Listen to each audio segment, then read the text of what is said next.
Hi, I'm Shamar Griffith, codename Comic Shams. And I am Andrew Tejada, codename Arete.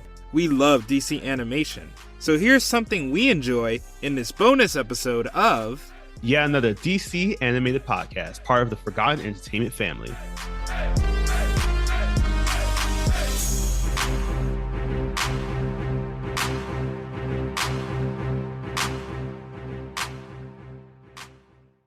Hey, this is Andrew Tejada, codename Arete. So when you talk about moments in DC movies that made me love DC animated movies, the first thing I think of, respect to Batman Under the Red Hood. And I'm not going to get into a whole summary. We have a whole episode to do that. But just in case, to catch you up, Batman Under the Red Hood is all about Batman loses Jason Todd, his Robin. Years later, Red Hood appears and starts combing through Gotham's criminal underworld by basically taking it over instead and organizing crime. He is the greatest organizer of crime there ever was. Throughout the course of it, there are hints from Batman that this is Jason. He was brought back from the Lazarus pit. He was dead, but he is back. But something inside of him is different. But there's also this question of, is there something different? Did bringing him back even really affect him mentally? Or was this the person that Jason Todd was always destined to become by working with Batman? Was he always going to be this vigilante who's willing to go the step that Batman isn't? That's a question that hangs over everything, but it all builds up to the climactic scene where Red Hood, Joker, and Batman are in a room. Red Hood has Joker at gunpoint. Batman's there too. And instead of shooting the Joker, the one who killed him the first time, Jason tosses the gun to Batman. And he says he wants him to do it. He wants him to kill the Joker. And when Batman naturally refuses, because Batman's not that kind of guy, Jason Todd hits him with this great monologue where he says, all the people who died because you let him live. Think about that. They're on your head. And Batman tries to deflect, tries to defend, but Jason breaks it down and he says, look, I understand not killing the Penguin, the Scarecrow, Tusk, I don't care about any of those guys, but why couldn't you kill Joker? Kill Joker because he was the one that took me away from you. He separated you from your son, Bruce. But you can't do that. You can't cross the line. And when asked why he can't do this, would it be too hard? And he says, no, it'd be too damn easy. If he crosses that line, he'll never go back. And this scene, what I love so much about it, is it doesn't frame Batman as correct. And it's weird. It's not saying here that killing is wrong.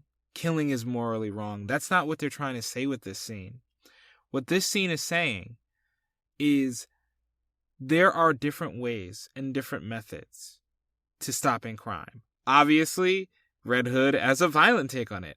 Batman's take is more rehabilitative. He takes villains to Arkham because he truly believes in his heart of hearts that one day they can be rehabilitated. One day they can contribute to society with the skills they have. He genuinely believes that.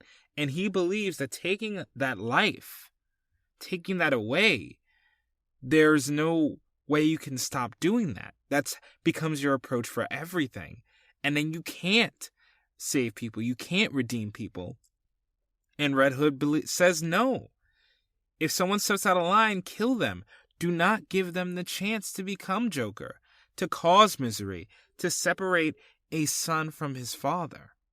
And that's the principal argument between these two of they're speaking to each other.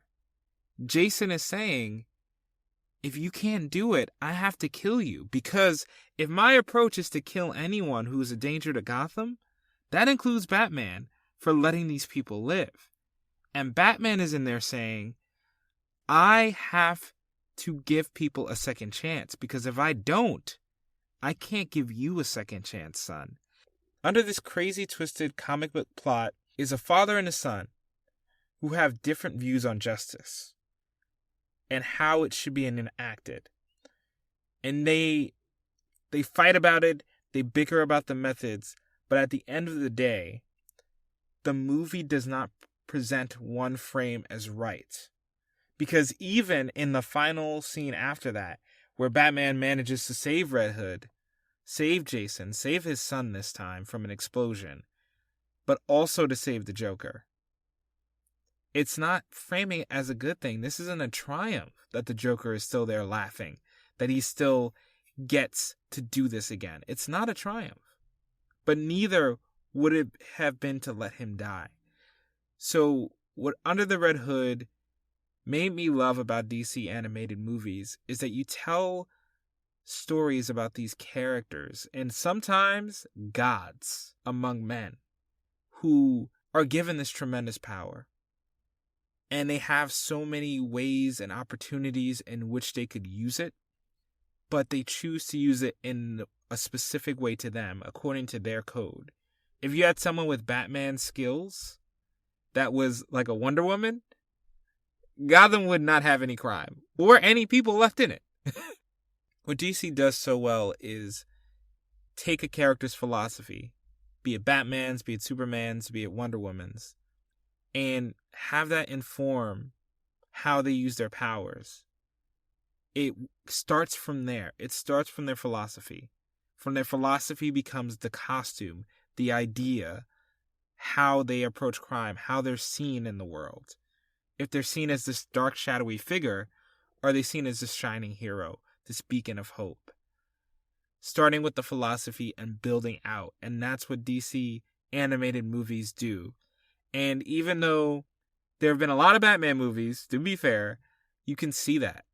You can see that reflected in even Lego Batman.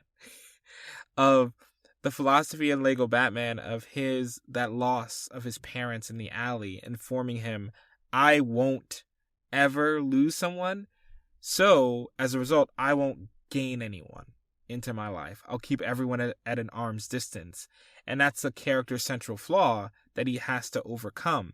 He has to grapple with his philosophy and learn how to expand it so that it includes more family.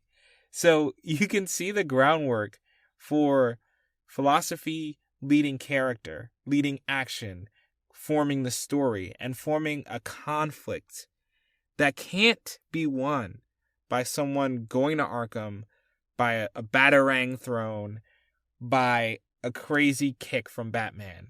No. These conflicts are more complex. They ask more. They ask their heroes to sacrifice more.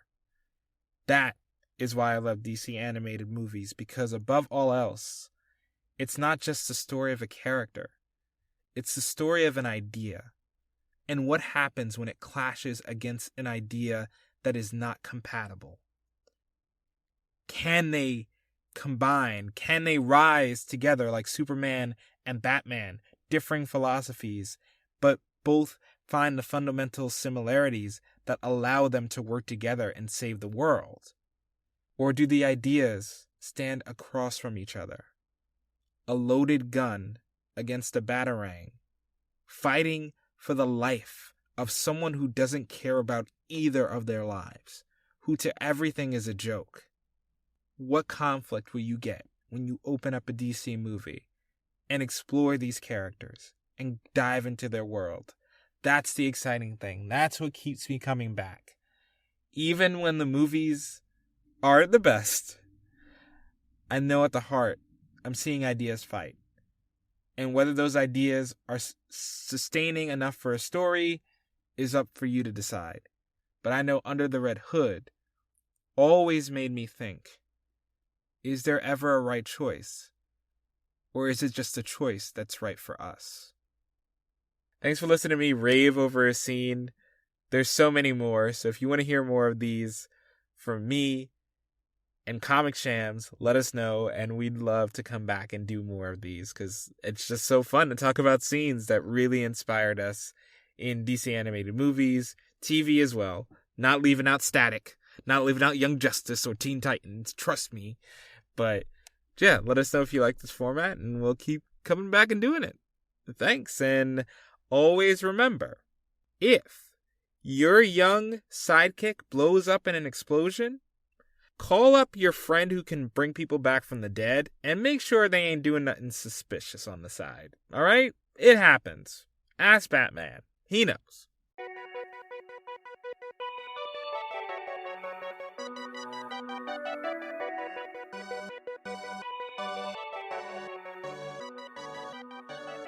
Thanks again for listening.